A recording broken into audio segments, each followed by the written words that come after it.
and we'll talk a little bit about some testing data and what that means. Does it need to be louder? Okay. And how to optimize your transceiver, whatever it is. So nothing changed from last year. And like, what's important? We want to work the weak guys, and when they're surrounded by strong stations. So how do we do that? What's important? And really, it comes down to the dynamic range issues. And on CW, we need a more dynamic range than we do on sideband, and I'll explain why that is. And we'll look at these contest performance observations and really want to know, what's this test data mean? So here's the rigs that shipped in 2013 or were updated. And we've got, at the high end of the dollar market, we have the Hilberling PT8000, which you'll probably see tomorrow next at Harrow Arena. It was nice to see Kenwood back in the flagship range. Of course, they came out with the 590 and then the 990 shipped. So they've got their flagship product out. For you guys that are either flex oriented or maybe even ordered one, it was a long wait, but the Flex 6000 series shipped. And Tentec came out with a nice little QRP rig and a companion amplifier, so you didn't have to run QRP all the time. Now the KX3, of course, shipped the year before that, but now they have a companion 100-watt amplifier, which I would think for most people that do QRP that you don't necessarily want to run that at 5 or 10 watts all the time. So I got to use all those, and we'll talk about it. The Hilberling was really an update because the CW performance wasn't adequate. So even though it did in effect ship the year before, and the 990 came out, and it was really nice to see a high voltage PA. It's easier to design a power amplifier for your transceiver if you run it on 50 volts than on 13. And that was actually, of all the transceivers I ran over this contest season, that was my favorite. I got to run it in 4 contests. The Flex I only got to run in 1, so kind of a little hard to compare there. The Flex finally did ship in September with revision 1.0 firmware and software, and then later in the year 1.1, which is what I ran in the actually January contest. And then just 2 weeks ago, they shipped 1.2. So they're really making progress on their user interface, but it's still, I'm sure, lots of things to come. The little Argonaut shipped and the companion amplifier. So I'd like to know how many in the room do some QRP? All right, a lot of you guys. All right. And the Ellercraft now has their companion amplifier so that maybe you don't want to run QRP all the time. The KX3 was interesting in that the QSK wasn't up to the standards of the K3, so that was sort of a surprise. And there were some other issues that came up when I ran it in contest that when I gave a presentation to the Boulder Amateur Radio Club, one of the guys owns a KX3, and he said, well, some of those problems that I ran into a year ago, or really a year and a half ago, were being improved or at least mitigated. So what are the things that happened? The Hilberling came out with a new filter board. And that was really important for the CW guys. I used the 990 Kenwood on sideband and CW, so I got to try all modes there. The 6700 or the 6500, from my standpoint as a contester, requires 2 computers, and I'll discuss that. The Argonaut worked very well. This year when I was running the Argonaut, I didn't run it QRP, but I didn't want to run it at the level I ran the KX3. A year and a half ago, I ran the KX3 in W1BB. It puts out 12 watts max. It would drive my Alpha 89 to 300 watts out. So I got to run in the high power class, but I was only running 300 watts. So this year for W1BB, I ran the Argonaut 6, their little 418 100-watt amplifier, backed off to like 60 watts, and then my Icom 1000. The Icom 1000's got vacuum relays. It does QSK, and of course, we know Tentec's well known for QSK. So that worked quite well and had no complaints from a QSK standpoint. It's kind of sparse on features though, in comparison to like the little KX3, which has got all sorts of features, and now they've even got a little pan adapter that matches the KX3, so that's pretty cool. The Hilberling's kind of an interesting beast. Besides being expensive, it covers 2 meters. Now, we expect all the transceivers today to cover 6. I don't know how significant it is because really the VHF guys are kind of in their own world, but it does cover 160 through 2 meters with 1 power amp. So that was quite a design feat to design a power amp that works 160 through 2 meters. It's probably the last transceiver you'll ever see designed with 16-pole crystal filters. It's got like 7 of them. Everything else, of course, is DSP these days, except for the roofing filters. But so that's an interesting design decision. But it does have an audio DSP that cuts down some noise and things like that, and air down CW a bit. But if you do have one, or a friend has one, there were many updates that were added to the transceiver. When I first saw it, not quite 2 years ago, ran it through the lab. There were a bunch of issues that ran into it. Hans came out in Jan, and they went back to Germany and fixed them. And Jan flew out again and put a bunch of updates into it. And then we got new filter boards, and Ken and Zero QO installed those. So that was a big deal to get the new filters. Originally, you only had a 500 hertz filter. That's at minus 3 dB. So really it was 600 hertz at minus 6. The new filter is at 250 hertz at minus 3. But it's really 300 at minus 6. So keep that in mind. The audio DSP filter worked okay when I set it for 200 hertz with the, let's say, the 300 hertz crystal filter, because I could squeeze it down a bit. But if I narrowed it down to 100 hertz in DSP, there were enough signals in the pass band or on this transition band of the crystal filter that was running the AGC. So I couldn't crank the audio filter down to 100 hertz and really have it work well. But I used the transceiver the entire time for the ARRL 160 contest, and most of the time it was fine. But that was interesting. The radio has the highest dynamic range close in that's on my chart. It has the quietest synthesizer, phenomenal, but its limitation is selectivity. The 990 shipped, and it's a down conversion radio on all bands.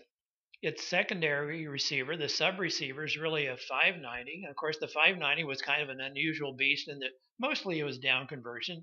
But some of the bands, the work bands in 10 and 6 meters, were up conversion. Well, the 990, the main radio, is all down conversion.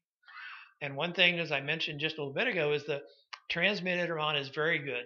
It's got running on a 50 volt PA, and the distortion products are very consistent. It doesn't matter where you're running barefoot at 200 watts, or if you're running at 100 watts or 50 watts. Like if you're running an amp, particularly an amp that uses the ceramic tubes, it probably only needs 35 to 70 watts, something like that range. So it's just as clean at the low power as at the high power. The band scopes, very effective. You can vary the band, the span. Significantly more resolution than like my Icom, but not quite as much as the Flex 6700. So band scope there was quite good. It's price competitive with the flagship like an Icom 7700, the 990. There are a lot of radios now in the sort of $7,000 to $8,000 range. If you look at the numbers that did get published in QST, or what I published before that came out, the worst case numbers, whether it's third order dynamic range number or reciprocal mixing dynamic range number, and if you don't know what that term means, if you've got QST from April 2012, Bob Allison from the league gave a really nice sidebar in explaining what that's about, why it's important. And so anyway, in the case of the 990, close in, it's the phase noise of the synthesizer on some of the bands. That's the limit. It's probably not going to be practical limit. It's the worst band is 85 dB on 17 meters. It's about 87 on 20 and 15 and 12. That's still probably going to be fine about 95, 99% of the time. But then on 160, it's like 98, so it's no problem at all. But that's interesting. The synthesizer is the limit close in. Now at 5 kilohertz away or 10 kilohertz away, it's not a problem there either. So I ran several contests, and I really enjoyed the radio. Very clean audio. One thing that drives me nuts is if the radio is making me tired because it's got cruddy audio. You're like, forget that. So very clean audio in the 990. I finally got to use a 6700. Of course, a lot of guys had paid for it years ago and they put down a down payment, so those guys had to get their radio first. I did get one in around September of last year with version 1 software. That was kind of pedestrian. Then 1.1 shipped in time for the CQ 160 meter contest. I was on the air with it for 16 hours. The audio was very clean.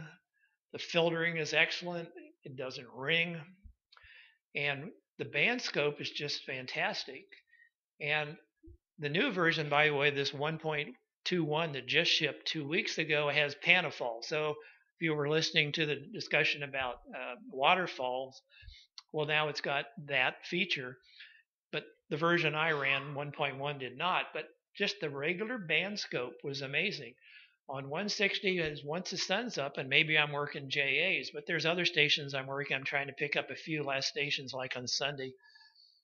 If I could see a signal on the band scope, because at the resolution I was running, the band scope resolution is about, if the span I'm running, I think I had a 20 kilohertz, so I can see 20 kilohertz of the band at one time. The resolution of the band scope is 15 hertz approximately. So I could see below what I could copy. So if I had a signal that was 5 dB above the band noise, I could see it, but I couldn't copy it.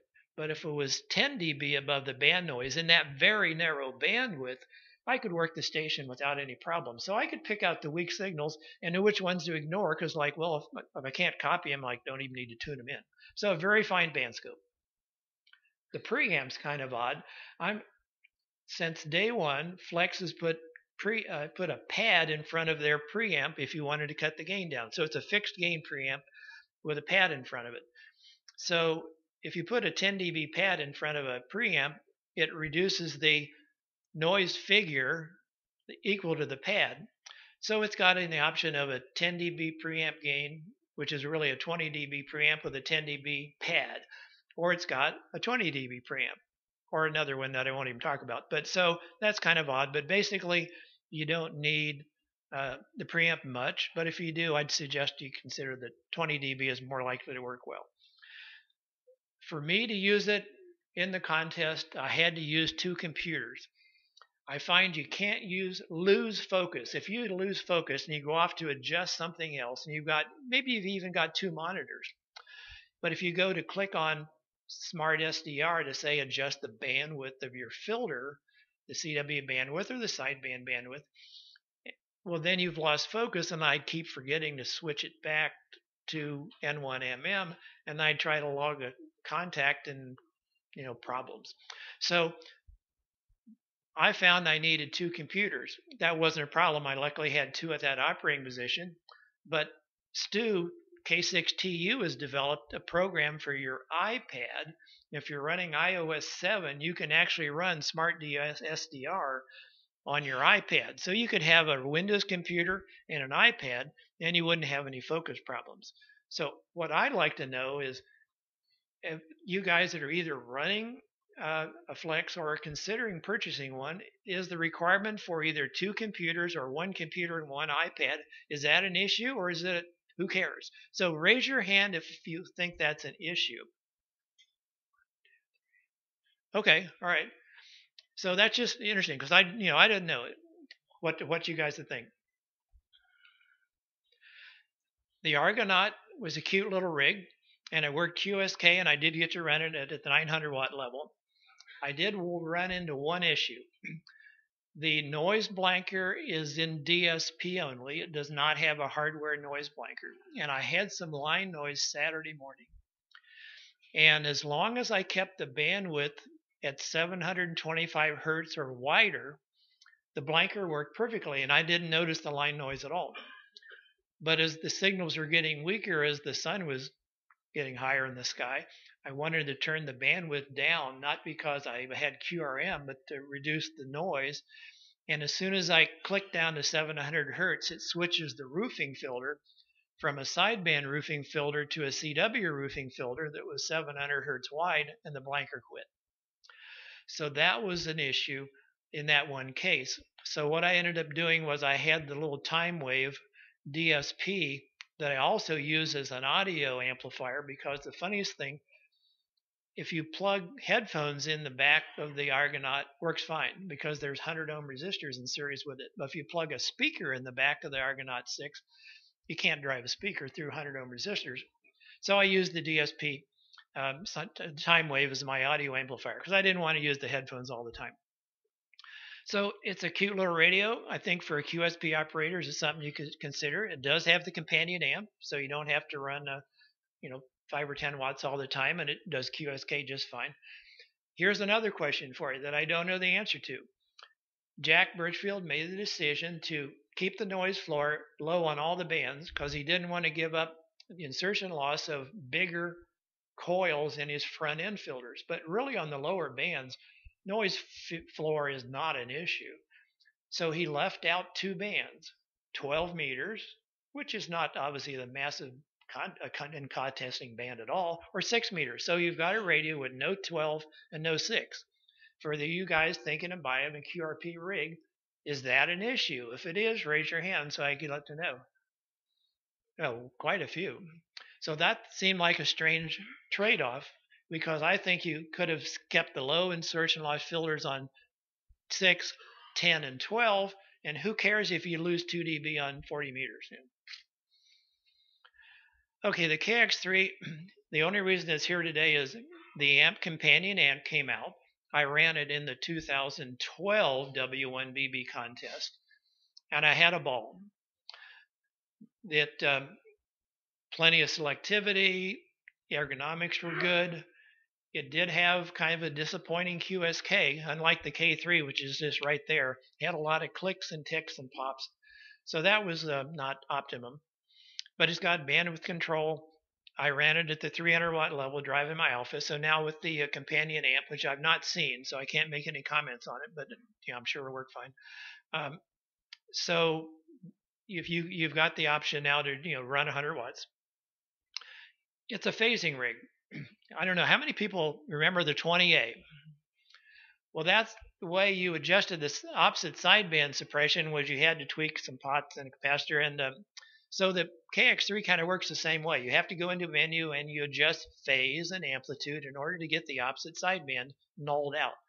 So in this case, the dynamic range is very high, over 100, but the opposite sideband rejection is about 60. At the one frequency you null it out at, it's about 70. So you may have to piddle with that to keep it in calibration over time.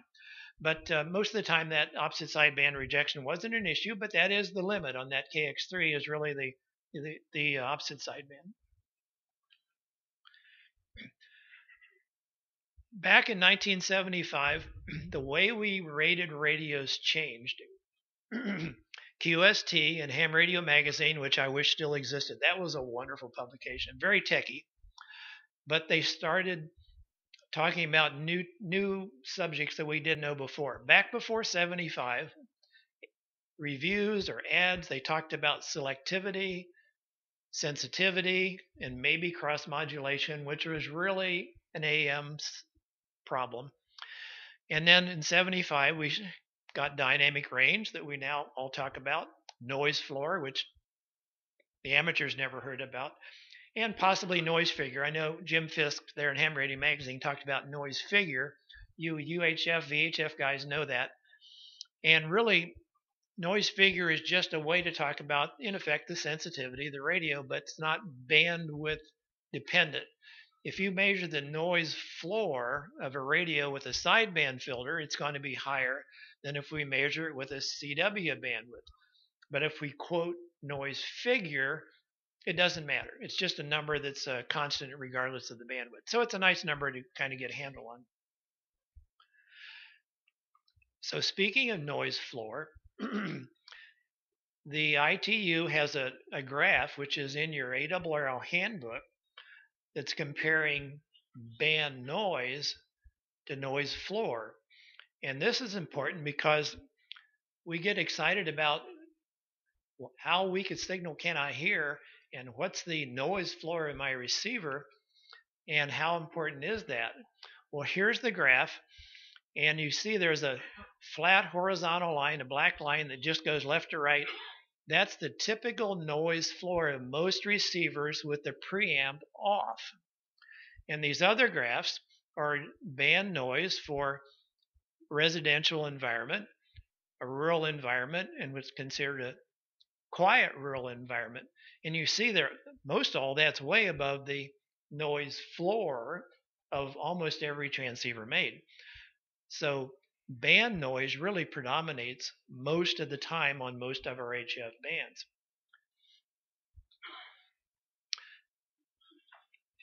On 20 meters, the typical band noise, in probably the direction of where most skip is about minus 110 dBm.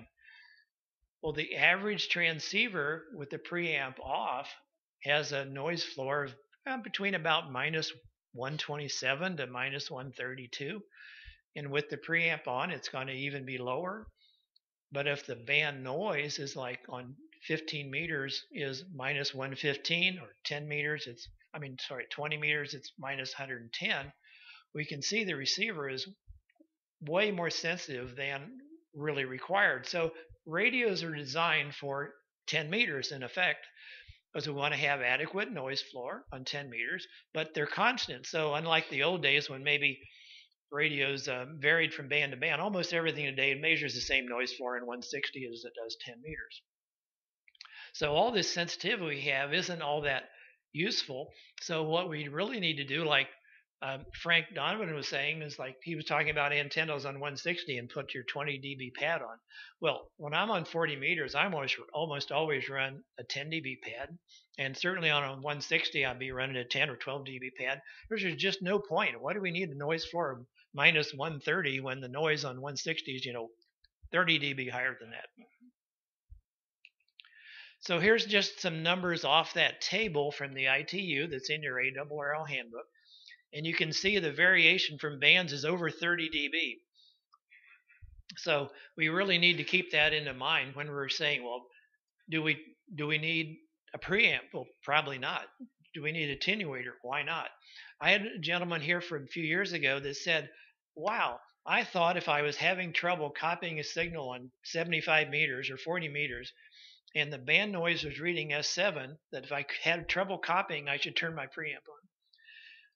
Not a surprising thing, because it's kind of counterintuitive. But so that preamp, on 40 meters should be off, unless you're running some really unusual antenna.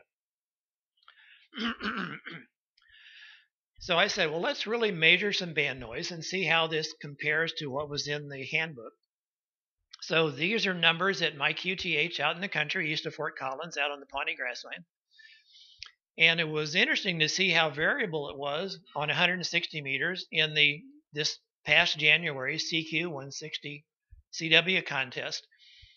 I can still be working JAs at 7:30, 8 o'clock in the morning. The sun's up and the JAs are still coming in. And I measured my noise floor on Saturday morning, and it was minus 105. That's almost as quiet as the nominal number for 20 meters. And at 4 o'clock in the afternoon, the sun was set, but minus 101. And then later in the evening, it was minus 91. Well, the chart shows a minus 87. So they were pretty close. I mean, I'm out in the country, and so was numbers were in the ballpark. But look how quiet it was when you were still able to work DX. So take the numbers as a starting point, or in case of the low bands, the nighttime numbers. Also want to look at numbers on 10 and 15. Now, I have a 5-element beam on 10 on one tower and a 5-element beam on 15 on another tower. And so I wanted to see, how did the noise vary with direction? And you'll see it's like a 10 dB variation. At the value off the chart at on 15 meters is 114, and they're the worst noise I had in the direction of most of the skip, where the most noise is coming into Caribbean was within a dB of the number on the chart. On 10 meters, basically the same, within a dB. But don't think that just because the direction of most skip is the only place the band's open. I almost always see the most noise when I'm in Colorado towards the Caribbean, sometimes Europe. But I work a friend in Alaska every week.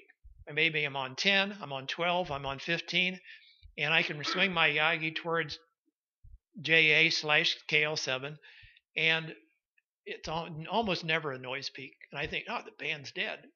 And then Mike comes on and he's 10/9. So those ITU numbers are accurate in some directions, but that doesn't mean that we won't have a lot quieter direction with good skip.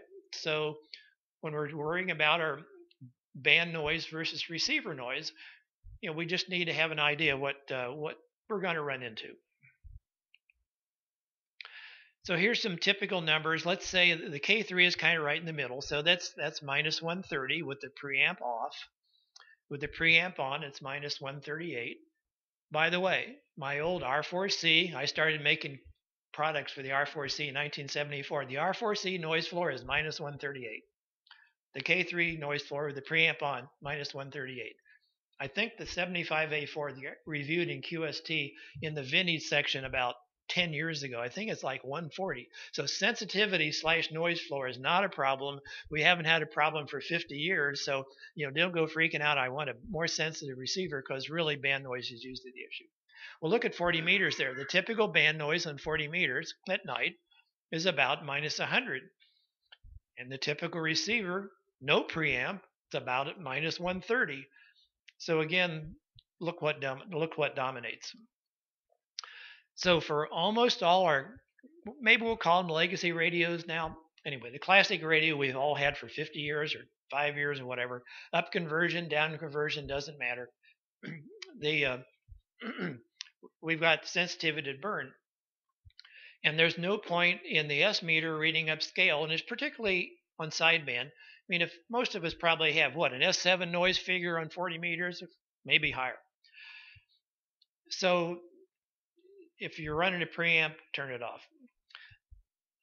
I find, even out in my quiet location, that it's rare that I can copy, even on 15 meters, better with the preamp, but I might run the preamp to keep the AGC working better. My AGC threshold, if the band's really weak, it's just opening or it's just going out, I don't want to be running the audio gain up and down, so I may have the preamp on just to make my AGC work better. But I don't think I could tell you one time that I could copy a signal with the preamp that I couldn't copy without, as long as I turn the volume up if necessary. So where do these numbers not apply? Well, all these new direct sampling radios. Perseus, they got discussed, reference CW Skimmer. That was one of the first direct sampling radios. The Apache, there's a 100D, and now there's a 200D. And now we've got the Flex series, the 6700, the 6500, and now just announced just before Dayton, and I'm sure you can see it tomorrow, the 6300, which is a much lower price, I think in the $2,500 range. So those are direct sampling radios, and they're very different. So compare a direct sampling radio to the radios that we're all familiar with.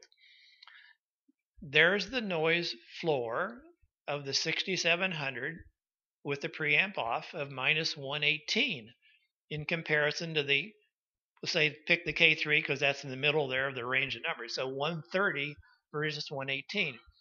So the noise figure is higher, as you can see over there on the right, 26 versus something in the teens. But it overloads with much stronger signal.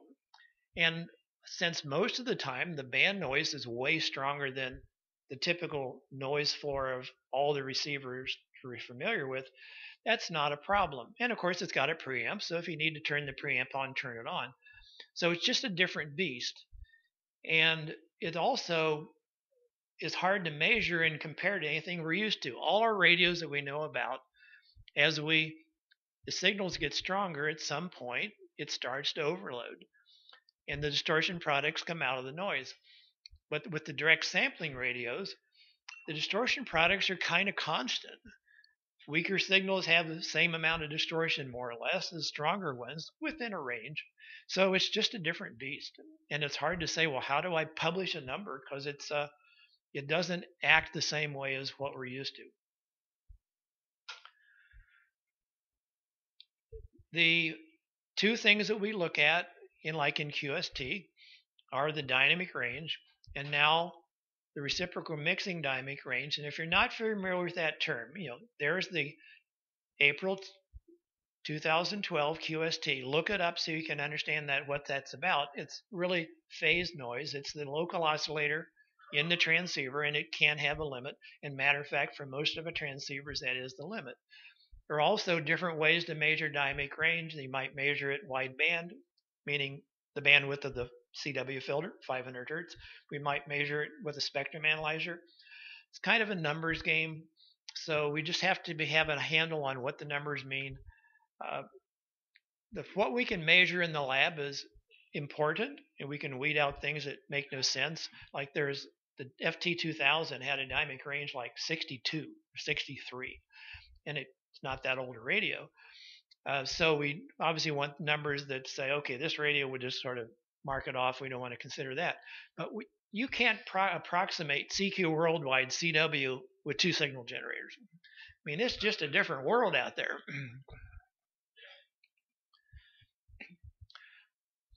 Since I'm saying use your attenuator more, punch it in 6 dB, 10 dB, whatever seems appropriate, but there will be a trade-off because as we punch in attenuation, the AGC threshold goes up. Now, if the S meter is reading S7 and we punch in a 10 dB pad and it goes down to S3, well then no AGC issue, when the AGC is running on noise. So you just have to decide what makes sense. So like if I'm working JAs on 160 with my 25-year-old 781, I don't have the attenuator on. But if I'm working at 6 p.m., I've got the attenuator on. So that's one aspect of transceivers, but let's talk about some other things. It's really tiring to work 48-hour contests. I can't make it through 48 hours. Some of you guys can, but I'm lucky to do 20 or 25 hours. But it's tiring enough to deal with band noise, QRM, without the receiver making it worse. And so this is something I call contest fatigue. So what causes contest fatigue? Really any kind of distortion. It can be distortion in the audio amp. Maybe the product detector overloads on AGC attack. DSP can have artifacts. I know one of my radios, it's DSP, noise just sounds funny. And then the way transients are handled can be annoying. So all sorts of things happen that add to the problem. How we set the AGC threshold is important. Most radios you can't adjust that. Like the Orion 2, you can set it in a menu, but it's only once. It doesn't know which band you're on. The new Flex, you can set it by band. It remembers that now. So that's kind of nice. But you've all got an RF gain control. So if you don't have any adjustment on your radio, well, turn the RF gain back just a bit. And the way I like to do it is if I backed it off so that the band noise isn't quite as loud, in between stations, of course, and then punch in my 6 dB attenuator, if the noise goes down, I know I've got the AGC threshold set about right. So it isn't so fatiguing to have all the noise come up between a tiny little pause in transmission. So the way I set my AGC threshold is I just don't want the slightest pause in between words, whether it's CW or sideband, to be the AGC just to come up and fill in the background noise to be as loud as what I'm trying to listen to. The other thing is radios today, some of them have hiss, probably not hum much anymore. Maybe some of our boat anchors do. But if you get an external speaker, a lot of them have filters in it. So there's Icom, Yaesu, Kenwood. They've all got a nice speaker that has some audio filters in it. And I like to punch in a filter that rolls everything off above a kilohertz when I'm on CW. Takes off some of that edge of the hiss that's in the radio or just band noise. So, external speakers, they're kind of expensive, but I really like them. And I just plug my headphones into that. So we've had all these improvements in receivers over the last 10 or 11, 12 years, but transmitters have kind of been forgotten. We still mostly have 13.8 volt PAs. It's hard to design a 13 volt PA, and make it really clean. The cleanest transmitter I've owned over all these 61 years of being, or what was it? Well, licensed in 61, so I think I've been hand for 52. The transmitters haven't really gotten much better, or some cases worse. The cleanest transmitter I've owned was a Collins 32S3. I don't think it's in production. The ninth order, third order product, the ninth order, odd order product for a 32S3 is 29 dB better than a FT450 and about 11 dB better on third order. So really there's a lot of improvement available. What I'm surprised at is bigger radios that would never be used in the car, in your boat, are still running on 13 volts. Why aren't they running on 50 volts like the high-end Icom, the high-end Kenwood, and the high-end Yaesu? That's what's surprising to me about the new Flex is who's going to run a Flex in your car along with your Windows computer? I don't know. Yeah, while you're driving. Okay, I like it. I have neighbor AI0L, and he's about 13 miles from me, and he called me up about 2 months ago and said, I'm getting reports of being wide, and I want you to listen to my signal. And he told me the rig he was using. I said, okay, I'm not surprised because I'd actually tested that rig. And so we got on the air on 10 and 15 meters, and I've got 5 elements on 10 and 5 elements on 15, and he's got a stepper at 80 feet. So we had a good signal between the two of us. And whether we were testing with his amplifier on, I put the 10 dB pad on. If he was barefoot, I had no pad. So he was 15 over 9 as his reference point. And we spent hours in the afternoon and into the evening, different rigs, different amplifiers. And so we finally finished up with the best combination and the worst combination. And so we'll call it combination A, that was rig A and amplifier A. And then we had rig B and amplifier B. And so what I did was listen on his opposite sideband. So he's 15 over 9 on upper sideband. I just switched to lower sideband, and he was reading the phone book or something. And on the combination of rig and amplifier that he was getting complaints on in the air, he was S8. That's not down a lot. And then we had the best rig he had and an amplifier that was a pair of 4CX800s, and he was only S2 on the opposite sideband. He went from S8 S2. And the A combo is a current rig and a current solid state amp, and the B combo is a 30-year-old rig, same brand, and it was actually a modified Alpha 76 PA had been modified for a pair of 3CX800. So that was kind of staggering. So that's kind of sad that transmitters are kind of forgotten about, and amplifiers really shouldn't be adding to the problem, but they can. I want to talk a little bit about how wide we are, and this is going to be a graphic that will show you an example of width.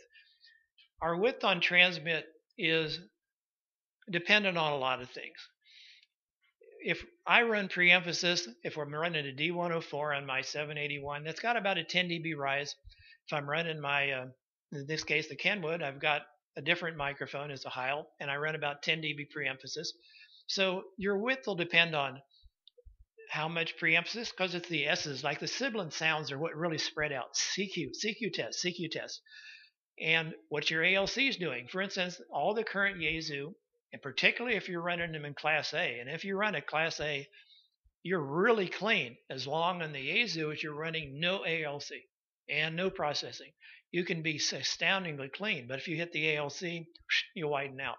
So this just gives you a kind of an idea, and I'll show you then how this compares to a two-tone test. But to get back to the issue of the receivers are usually not the problem for the guy that's 3 kcs away or 4 kcs away from the standpoint of dynamic range, because you look at the bandwidth of the signal. Admittedly, it's not there all the time, and this is a noise source. But if he's saying CQ, CQ, CQ, pause, CQ, CQ, then you see where his worst case width. Well, look, to be down 40 dB is only He has to, at 3 kcs away from the edge of the transmission, he's only down 40 dB.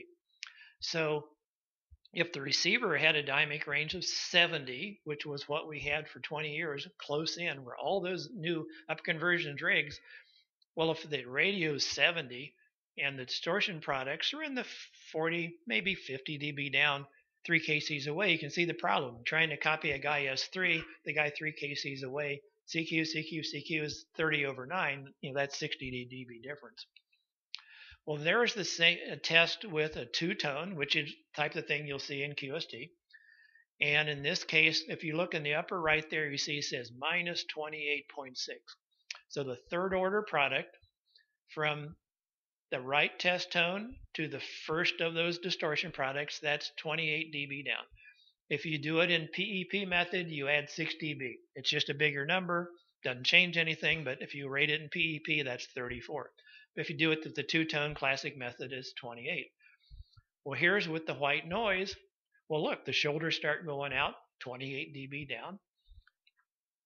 And there's how they superimpose with a two-tone test and the white noise. And they look, they line up pretty darn closely. So it's kind of interesting when I'm testing radios. Now I can maybe with the same radio in different bands, I'll do a noise test and see how the noise compares. And so it just gives you an idea of your bandwidth. The other thing is on CW, we have a bandwidth. We're not nearly as wide, and that's why we need the higher dynamic range, because we can get in really close to a CW signal and worried about the receiver being the limit. But it's your bandwidth on CW is drastically affected by the rise time. Now, in the older days, we couldn't adjust that. Whatever it was, it was. I know the FT1000 was notorious for having bad key clicks, and I know W8JI complained about that for years, and he could fix it for $2 with the parts, probably a resistor and a capacitor or something. But the difference in your bandwidth on CW can be 20 dB or more. So here's what it looks like when you're transmitting with different rise times. Most of your rigs today, that's adjustable. I know, and this will happen to be a 10-tech Omni 7. You went into a menu, you can just turn a knob. I know the TS990 is adjustable, and a lot of radios are today. So that little orange arrow thing shows the bandwidth difference at 700 hertz offset from the CW signal, which was sending DITs at 30 words a minute. And look at the difference in how wide he is. So if you want to be a good neighbor, just like on sideband, when this morning they said, maybe you don't turn the knob up to 11. Well, be a good neighbor on CW too. Most of the rigs shipped today that are adjustable, the default is 6 milliseconds. The wide graph here was at 3, and the one that's nice and clean was at 10. You could argue 10 millisecond rise time is a little bit soft, so I set mine at 8. So I don't leave it at the default. I just want to be a little bit better, good neighbor, and so 8 to 10 I'd say is the range you should consider. I did the same test without just test equipment in a few years ago, and I used a K3 to actually make the same measurement, and I used the same transmitter, and guess what? I got the same answer. AGC is an area that has been a problem since DSP came along. In the old days, everything of our analog transceivers, the receiver had an AGC and had a resistor and a capacitor, and if there was a click, tick, or a pop, some type of a transient noise, the AGC didn't react because you couldn't charge up the capacitor with a 1 millisecond pop. And it's something we didn't even think about. But the first radio that I borrowed that I noticed the problem was an Orion 1. And I had it at another QTH out in the country, and I thought, boy, the band's noisy. And there were all these ticks, clicks, and pops. And I turned on an older radio, and I didn't hear them. And then the other thing that was sort of a shocker was when I was turning my Yagi, when the brake on the tail twister would then re-engage, and the voltage going out to the solenoid opened up, there was this big pop on the DSP radio. and the S meter went up to like S8, and I'm trying to peak it on some signal that's S3. And this is strange. And I really didn't know what was going on for the longest time. And then I had this light switch in the shack, and I turned the light switch on about 3 or 4 times, and half the time the S meter would go up to S9. And then I'd look at my 781 or my Drake or my Collins, and I'd throw the light switch 100 times and never did anything. So I started catching on finally that there's something funny with the AGC. But the thing is, the DSP was saying, I see this pulse. Maybe it's 100 microseconds long. Maybe it's a millisecond long. Maybe it's my electric fence that my neighbor has to keep his cows out of my yard. And it thinks, oh, that's a big signal. Let's kill off the gain 20 dB. When really it came and gone in a millisecond. So at that point, once I'd finally got the handle on it, I sent an email to Elecraft, and because they were working on the K3, and I said, here's how I'm testing for impulse noise. Because all the radios are causing a problem.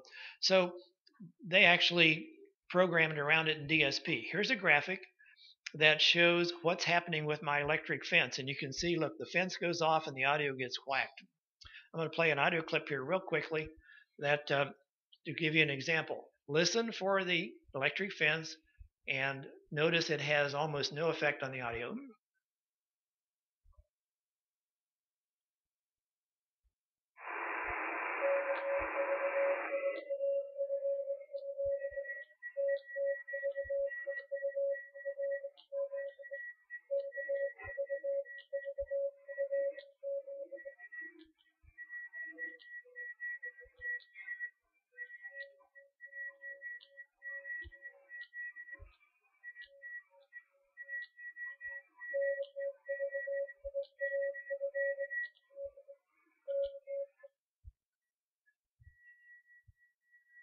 Now, at the exact same time, on the other channel of the recorder, I recorded on the transceiver that had the problem.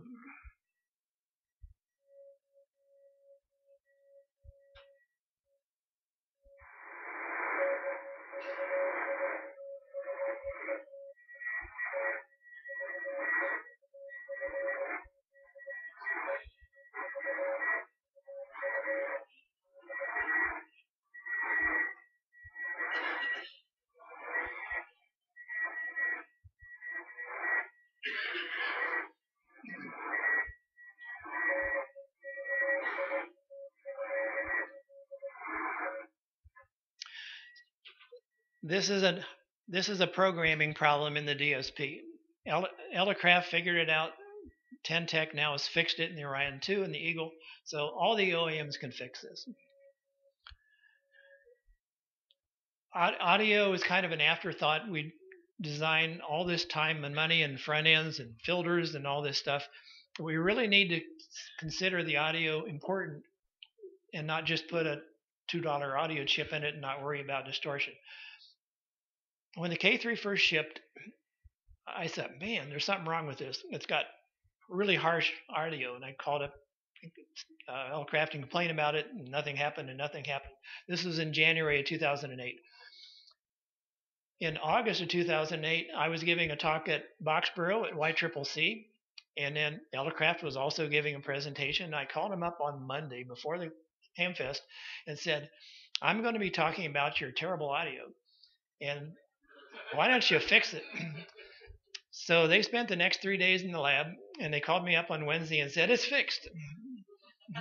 I said, wow. So they sent me these pictures with their spectrum analyzer, and there's a two-tone test on receive, and look at all that junk. I mean, that shouldn't be there. And then they said, we fixed it. Mostly fixed it, but they had to put a different choke in and some other little minor changes. So you wonder, well, how did that get out of production? Does anybody listen to it? And every OEM makes mistakes, but they fixed it, mostly.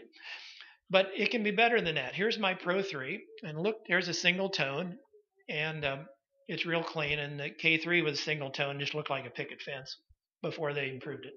And then there's my Pro 3 with a two-tone test, and compare that to even the fixed one. So audio is something that almost gets forgotten. And so we need better transmitter distortion. We need better receiver distortion, a lot of receivers. And because the receivers are now, we got lots of radios that do really great. So we've got quite a range of prices and performance.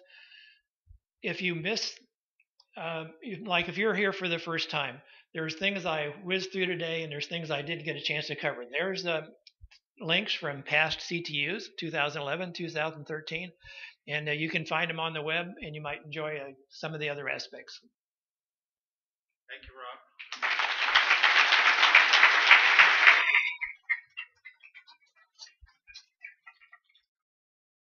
So, Icom, yes, John.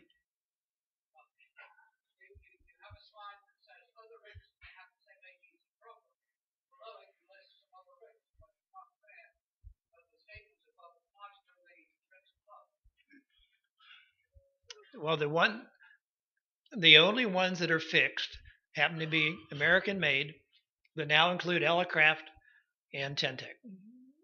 And the other ones still have not solved the problem yet. And how would you, is there a manual setting that you use, say with ESP, or how would you overcome that problem?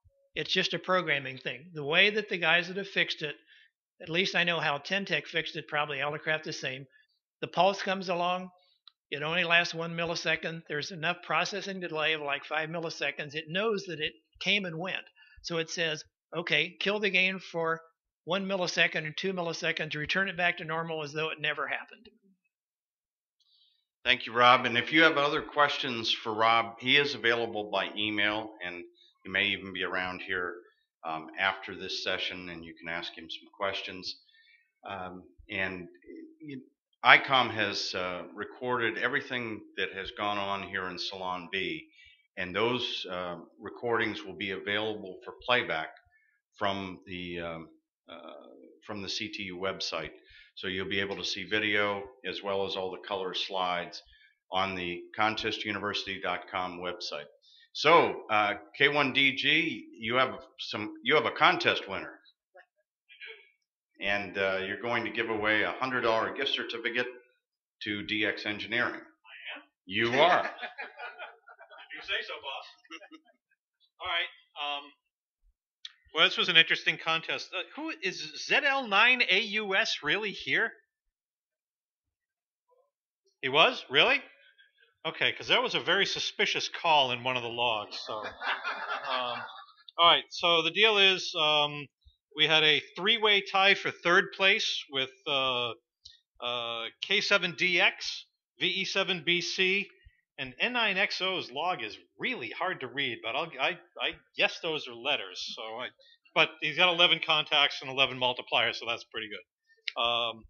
Second place, W6IZT, visiting us from Navassa, or wants to visit Navassa. Are you nuts? With 12 contacts and 11 multipliers, and a guy who really wants to go to India sometime in his life with 15 contacts and 15 multipliers. This is getting boring. N9NB, come on up. Where are you?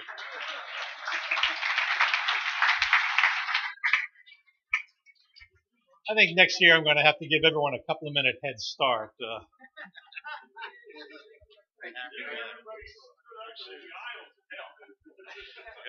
All right. Thank you, Doug. In your Contest University bags are some feedback, or a feedback form, and if you would just take a minute to fill that out, I would really appreciate it. We try to make every one of these better and better and better, and I read every one of the feedback forms and I keep them. So it's real important to fill those out and then put them on the table just outside here where Terry's been sitting, and we'll make sure that we make the next CTU even better. Again, I thank you for coming. I hope all your contest operations are fun and safe, and we'll see you next year here for the 9th year in 2015. 73.